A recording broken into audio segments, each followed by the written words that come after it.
Hi friends, welcome to Usha Fun Foods. ನಾನಿವತ್ತು ಹವ್ಯಕರ special ಮಗೆಕಾಯಿ dosa ಮತ್ತು ಮಾವಿನ ಹಣ್ಣಿನ ಸೀಕರಣೆ ಮಾಡೋದನ್ನು ತೋರಿಸ್ತಾ ಇದ್ದೀನಿ. ಅದಕ್ಕೆ ಉದ್ದ ಲೋಟದಲ್ಲಿ 2 ಲೋಟ ಅಕ್ಕಿನ 4 ತಾಸು ನೆನೆಸಿಟ್ಕೊಂಡು ತೊಳೆದಿಟ್ಕೊಂಡಿದ್ದೀನಿ. ಇದಕ್ಕೆ ಮಗೆಕಾಯಿ ಅಂತೀವಿ ನಾವು. ಇದರದ್ದೆಲ್ಲ ತಿರುಳು ತೆಗೆದು ಸಿಪ್ಪೆ ತೆಗೆದು ಹೆಚ್ಚಿಟ್ಕೋತೀನಿ. ಈಗ ಈ ಥರ ತೆಕ್ಕೋಬೇಕು. ಈ ಬೀಜನೂ ಎಸಿಬಾರ್ದು ಫ್ರೆಂಡ್ಸ್. ಇದನ್ನ ತೊಳೆದು ಒಣಗಿಸಿಟ್ಕೊಂಡ್ರೆ ಯಾವಾಗಾದರೂ ಹೀಟ್ ಆದವಾಗ ಇದನ್ನು ರುಬ್ಕೊಂಡು ಹಾಲು ಬೆಲ್ಲ ಹಾಕ್ಕೊಂಡು ಕುಡಿದ್ರೆ ಚೆನ್ನಾಗಿರುತ್ತೆ. ಇಲ್ಲ ಈಗಲೇ ಬೇಕಾದರೂ ಹೀಗೆ ಮಿಕ್ಸಿ ಮಾಡಿಕೊಂಡು ಸೋಸ್ಕೊಂಡು ಹಾಲು ಬೆಲ್ಲ ಹಾಕ್ಕೊಂಡು ಕುಡಿಬೋದು. ಈಗ ಇದನ್ನು ಸಣ್ಣಗೆ ಹೆಚ್ಕೋತೀನಿ. ಈ ಥರ ಬೀಜ ಅಷ್ಟೇ ತೆಕ್ಕೋಬೇಕು.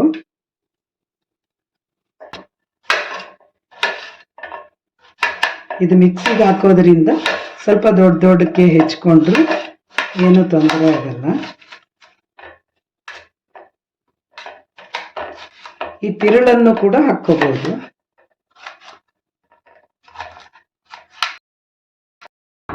ಈಗ ಆ ಸಣ್ಣ ಮಗೆಕಾಯಿ ಪೂರ ತಗೊಂಡಿದ್ದೀನಿ. ದೊಡ್ಡದಿದ್ರೆ ಅರ್ಧ ತಗೋಬಹುದು. 2 ಲೋಟ ಅಕ್ಕಿ ಇತ್ತು ಅಂದರೆ 1/4 ಲೋಟ ಈ ಹೋಳಿದ್ರೆ ಸಾಕಾಗುತ್ತೆ. ತುಂಬ ಹಾಕ್ಕೊಂಡ್ರೆ ಮೆತ್ತಗಾಗ್ಬಿಡುತ್ತೆ. ಈಗ ಇದನ್ನ ಮಿಕ್ಸಿ ಮಾಡ್ಕೊಂಡು ಆಮೇಲೆ ಅಕ್ಕಿ ಹಾಕ್ತೀನಿ. ಇದು ಇಷ್ಟ ಆಗಿದೆ. ಈಗ ಇದಕ್ಕೆ ಅಕ್ಕಿ ನೆನೆಸಿಟ್ಕೊಂಡಿರೋದನ್ನು ಹಾಕ್ಕೋತಾ ಇದ್ದೀನಿ.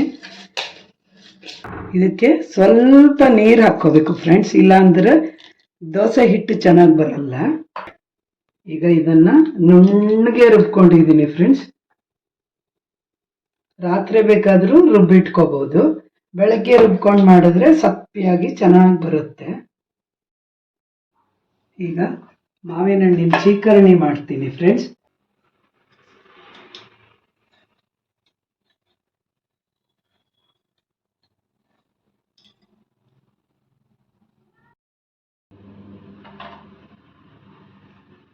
ಈಗ ಈ ಮಾವಿನ ಹಣ್ಣನ್ನು ಸಣ್ಣಗೆ ಹೆಚ್ಕೋತೀನಿ.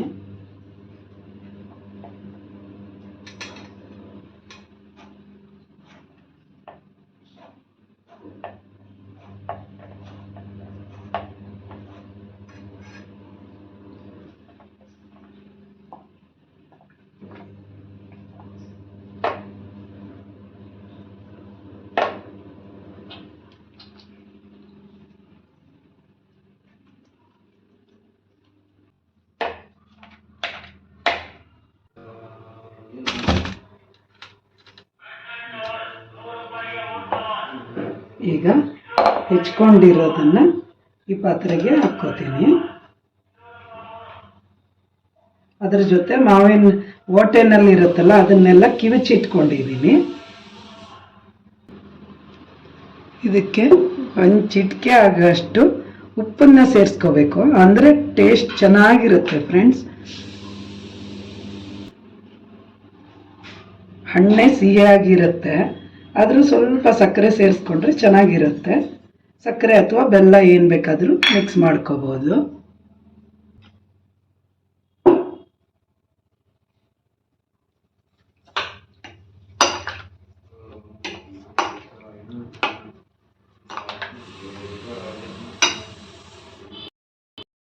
ಈಗ ಒಂದು ಮಿಕ್ಸಿ ಪಾತ್ರೆಗೆ ಸ್ವಲ್ಪ ಹಸಿ ಕಾಯಿ ತುರಿಯನ್ನು ಹಾಕ್ಕೋಬೇಕು.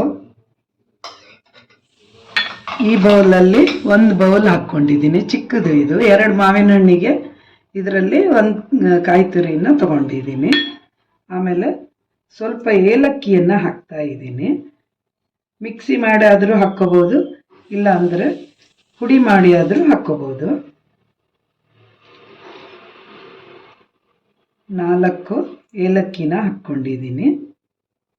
ಏಲಕ್ಕಿ ಆರೋಗ್ಯಕ್ಕೆ ಒಳ್ಳೆಯದು, ಅದು ಜೀರ್ಣಕಾರಿ.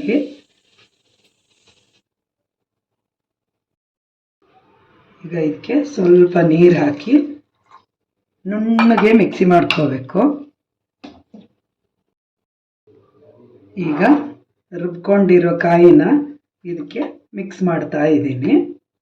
ಇದು ತುಂಬ ರುಚಿಯಾಗಿರುತ್ತೆ. ಒಳ್ಳೆ ಏಲಕ್ಕಿ ಪರಿಮಳ ಇರುತ್ತೆ, ತುಂಬ ರುಚಿಯಾಗೂ ಇರುತ್ತೆ. ನೀವು ಮಾಡಿ ನೋಡಿ. ಹವ್ಯಕ ಶೈಲಿಯ ಮಾವಿನ ಹಣ್ಣಿನ ಸೀಕರಣಿ ರೆಡಿಯಾಗಿದೆ. ಈಗ ಪೇಪರ್ ದೋಸೆ, ಮಗೆಕಾಯಿ ದೋಸೆ ಮಾಡೋದನ್ನು ತೋರಿಸ್ತೀನಿ ಇದ್ರ ಜೊತೆ ತಿನ್ನಕ್ಕೆ.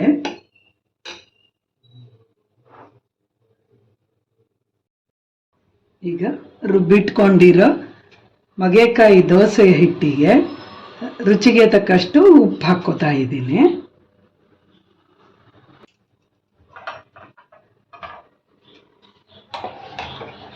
ಇದ್ರ ಕನ್ಸಿಸ್ಟೆನ್ಸಿ ಈ ಥರ ಇರಬೇಕು.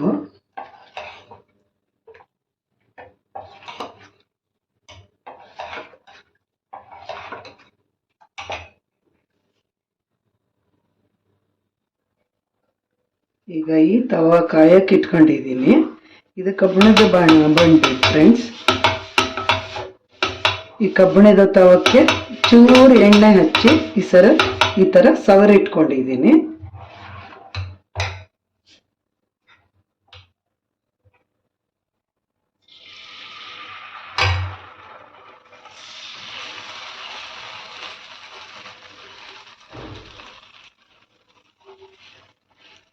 ಈ ಥರ ಕಾರ್ಡು ಅಥವಾ ಬಾಳೆ ಎಲೆಯಿಂದ ಹಿಂಗೆ ಮಾಡಿ ತೆಳ್ಳಗೆ ಮಾಡ್ಕೋಬೇಕು.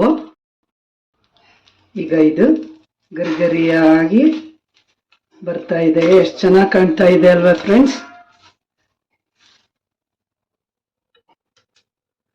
ಪ್ರತಿ ಸರಿನೂ ತವಕ್ಕೆ ಎಣ್ಣೆ ಹಚ್ಕೋಬಾರ್ದು. ಆದ್ರೆ ಈ ಥರ ಒಂದು ಟಿಶ್ಯೂ ತಗೊಂಡು ಒರೆಸ್ಕೋಬೇಕು.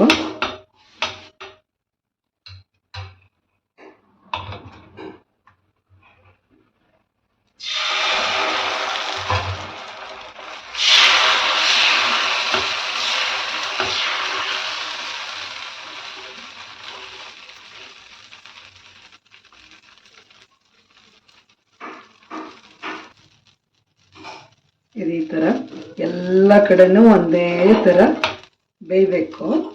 ಗರಿಗರಿಯಾಗಿ ಬರುತ್ತೆ ಈ ಥರ ಮಾಡಿದ್ರೆ. ನೋಡಿದ್ರಲ್ಲ ಫ್ರೆಂಡ್ಸ್, ತೆಳುವಾದ ಪೇಪರ್ ದೋಸೆ ರೆಡಿಯಾಗಿದೆ. ರುಚಿಯಾದ ಹವ್ಯಕ ಶೈಲಿಯ ಮಾವಿನ ಹಣ್ಣಿನ ಸೀಕರಣಿ ಮತ್ತು ತೆಳ್ಳವು, ಮಗೆಕಾಯಿ ತೆಳ್ಳವು ರೆಡಿಯಾಗಿದೆ ಫ್ರೆಂಡ್ಸ್. ಇದು ಮಗೆಕಾಯಿ ಪೇಪರ್ ದೋಸೆ. ಯಾರೆಲ್ಲ ನನ್ನ ಚಾನಲ್ಗೆ ಸಬ್ಸ್ಕ್ರೈಬ್ ಮಾಡಿಲ್ವೋ ಸಬ್ಸ್ಕ್ರೈಬ್ ಮಾಡಿ, ಲೈಕ್ ಮಾಡಿ, ಶೇರ್ ಮಾಡಿ. ನೀವು ಮಾಡಿ ನೋಡಿ ಈ ಸ್ಟೈಲಲ್ಲಿ, ತುಂಬ ರುಚಿಯಾಗಿರುತ್ತೆ. Thank you for watching. Bye bye.